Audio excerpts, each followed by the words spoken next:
Hello, my lovely viewers. Today, the topic we are going to discuss is purely for the youngsters. India gained independence in 1947, but the progress has been very slow.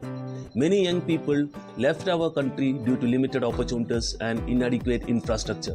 Political agendas often prioritize personal gain over the national development. As a result, households are left with aging population while the younger generation seeks better prospects abroad. Academic performance has overshadowed our valuable skills and social judgments still prevails.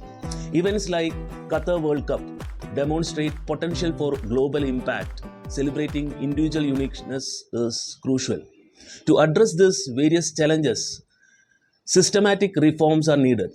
My suggestion is like setting performance target for government officials and employees, and also a retirement age for the political leaders.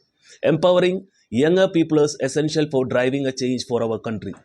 Share your thoughts. Let's work together for a better and brighter India. Don't forget to like, share, and subscribe my channel. Thank you all. Have a nice day.